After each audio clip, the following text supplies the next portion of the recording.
Bilingual web magazine. Dig Tokyo.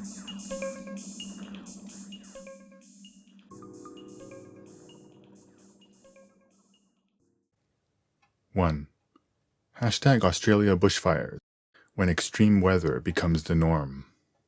The theme for the February 28th episode of Sekai Hashin SNS Eigojutsu on NHK E-Tele was hashtag Australia bushfires. Bushfires have been a regular occurrence on the Australian continent for millions of years. The 2019-2020 bushfire season has been unprecedented and catastrophic, the result of the highest average temperatures and the lowest rainfall on record, and strong winds, creating the ideal conditions for the rapid spread of fire. The fires began making heavy and widespread impact starting in September 2019, especially across New South Wales and the rest of southeastern Australia. In December, the arrival of a record-breaking heat wave pushed the fire into urban areas, and subsequently a state of fire emergency was declared in many localities across the country. The arrival of heavy rainfall in eastern Australia would extinguish 1/3 of the fires by early February, but many of those regions would then be devastated again by flooding. As of late February, there are fires still burning in the southeast of the country.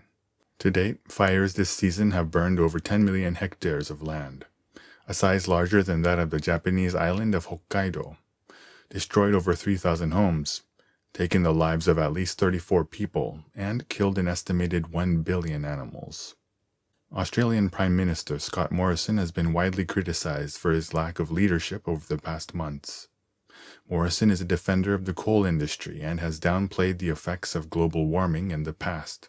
When the fires were worsening in late December, he was photographed enjoying his Christmas vacation in Hawaii.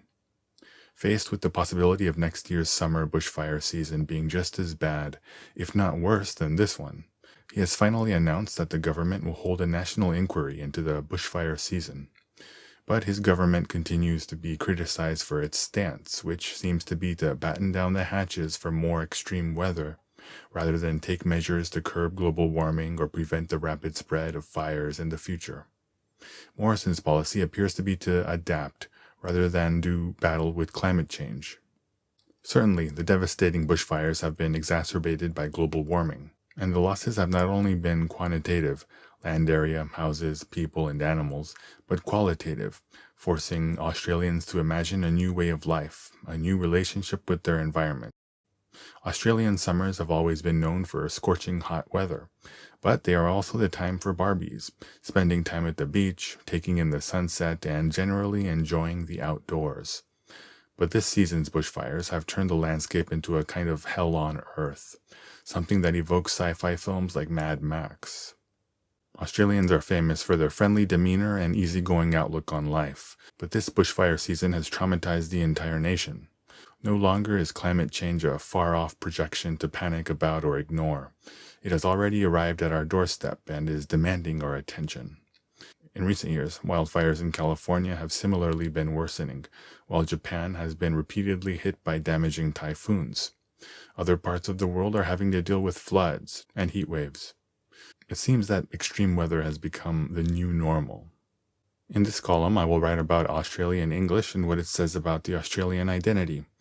As a native Californian, I would also like to take this opportunity to comment on what these bushfires and wildfires seem to be trying to tell us. 2. The bush and the outback. The term bushfire is an Australian expression that refers to an uncontrolled fire in the bush. The American/British English equivalent is wildfire. The bush refers to a natural, undeveloped forest or scrubland area in Australia or New Zealand. While sparsely inhabited in terms of human presence, it is home to many types of indigenous flora, such as eucalyptus trees, and fauna, such as kangaroos and emus. Often, the areas are designated protected areas. It is distinct from forests in Europe and the US, with its own smells and sounds, and is closely tied to the Australian national identity. What you would call hiking or trekking in America is called bushwalking in Australia. The term outback is sometimes used as a synonym for the bush, but often refers to more arid, remote inland areas of the countries. Some areas are used for breeding livestock such as sheep and chickens, while others are mined for iron ore, coal, and other resources. The outback is also where the indigenous Aboriginal tribes carry on the traditions of their ancestors. The bush also tells the history of Australia. The continent is geographically isolated from other major land masses, which allowed it to remain untouched by Western civilization for a long time. The indigenous Aboriginal tribes lived in harmony with the bush. The term Down Under is used to refer to Australia and New Zealand, because it is in the southern hemisphere below the other Western countries in the northern hemisphere. The Australian continent was discovered by the West when the Dutch arrived in 1642. Its colonial period began with the arrival of the first fleet of British ships at Sydney in 1788, which established a penal colony. The Industrial Revolution had led to severe unemployment and rising poverty in urban areas of Great Britain, resulting in increased crime. It didn't help that the United States had declared its independence in 1776, forcing the British Empire to look elsewhere for a place to send their exiles. The arrival of British colonizers would be the start of the persecution and massacres of Aboriginal people, and the exploitation of the natural resources. In the 1850s, the discovery of gold ore would start a series of gold rushes, second in scale only to the concurrent California gold rush. While the local economy would rapidly grow as a result, the influx of immigrants would spark racial tensions, especially between white miners and Chinese miners, among other groups. The Australian colonies would be transformed.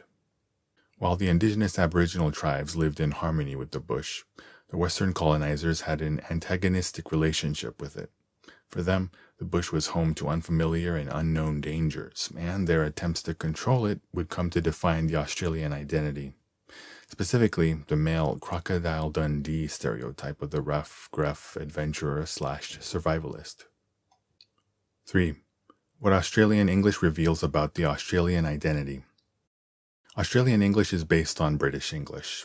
The convicts and later the gold miners who arrived on the continent came from all over the British Isles, and the mixing of different accents and dialects would lead to the development of a distinct Aussie variety of English. The influence of American English would begin to seep in starting the 19th century, and in the late 20th century, Hollywood movies and imported American TV would have an even more pronounced effect. That being said, spelling in Australian English mostly adheres to the rules of British English. Color is color with a U, center is center with a TRE, and realize is a realize with an S instead of a Z. But as the name of the Australian Labour Party indicates, that does not hold across the board. In terms of pronunciation, American English is rhotic, where the R sound is pronounced before consonants and at the end of a word, whereas Australian English and British English are non-rhotic. In other words, a word like card is pronounced card in American English and cod in Australian and British English. As Japanese speakers have trouble pronouncing R sounds, they may find the latter easier to speak. Another distinctive trait is how A sounds are pronounced I, as in my or Sundai. Australian English generally has a friendly, informal vibe on the account of the frequent use of diminutives. Barbecue becomes Barbie, Australian becomes Aussie. Also, words that end in ing lose the G sound. Running becomes runnin'.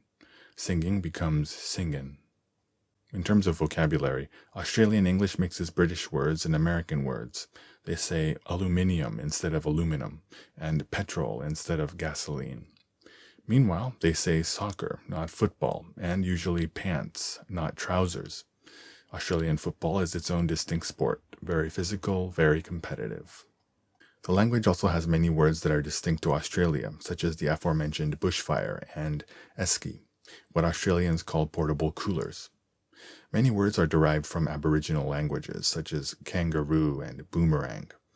Perhaps the most iconic Australian slang phrase is no worries, meaning don't worry about that. It can also be used to mean that's all right in response to a mistake or apology, or you're welcome in response to a thank you, or sure thing in response to a request. The American equivalent is no problem, and the fact that Aussies are concerned about the feeling of worrying, while Americans are concerned about pragmatic issues like problems, reflects the core fundamental difference between the two cultures. That being said, there's a lot of overlap between the optimistic, easygoing nature of Australians and the positive, laid-back nature of Californians, perhaps because of their respective beach cultures, or perhaps because of their temperate climate. 4. Reflections on the California wildfires. Another commonality between Australia and California has been the threat of wildfires. Southern California is an arid region where warm summer winds, known as Santa Ana winds, exacerbate forest or bushfires. Such wildfires have long been a part of California's ecosystem. In recent years, however, heavy rains have led to the growth of an excess of vegetation that becomes dry fuel for fires later in the year. Those fires have been burning bigger and longer with each passing day. Many localities have had to be evacuated, and firefighters had to fight more and more battles over the course of a season. In 2018, about 770,000 hectares, about 3 times the area of Tokyo, burned in what became the worst fire season on record. About 100,000 hectares burned in 2019. While this scale is much smaller when compared to Australia, the fires and the accompanying fear have become the new normal for Californians. Whether it's California or Australia, there's nothing more shocking than seeing paradise burn. The natural phenomenon of wildfire occurs mostly between summer and fall. In California in the northern hemisphere, that falls between June and October, while in Australia in the southern hemisphere, that falls between about November and March. This has allowed America and Australia to share fire management resources for decades now. The cooperation first started unofficially over 50 years ago. Then, when the wildfire season in America was particularly bad in 2000, the U.S. requested urgent assistance from firefighters in places including Australia and New Zealand. Ever since, the cooperation has only grown more robust.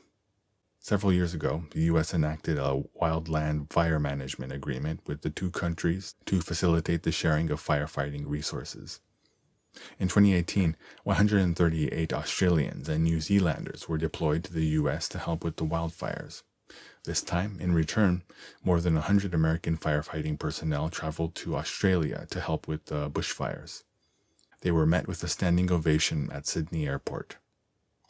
Now that the bushfire season is winding down in Australia, the task at hand is to prepare for the next one and to do whatever is possible to prevent worst-case scenarios. In recent years, people have started looking to prescribed fires, also known as cultural burning. Prescribed fires are not meant to disturb nature's cycle. Instead, it involves burning off excess vegetation in order to reduce dry fuel buildup and reduce the likelihood of serious fires.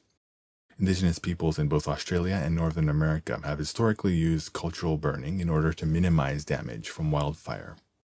However, the arrival of Western colonizers would lead to such practices being forbidden, the wisdom of generations bottled up by a group who couldn't understand the value thereof. However, in recent years, as the fires grow in size and intensity, more and more people are looking to those old indigenous practices. While leaders like Scott Morrison and Donald Trump twiddle their thumbs in the face of climate change, we have witnessed the rise of a new generation of environmental activists such as Greta Thunberg. In the long term, the reduction of CO2 emissions and planting of trees are of vital importance.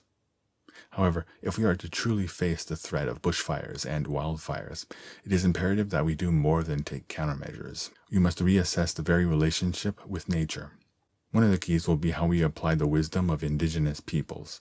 In that regard, facing our future will necessitate that we face our dark past.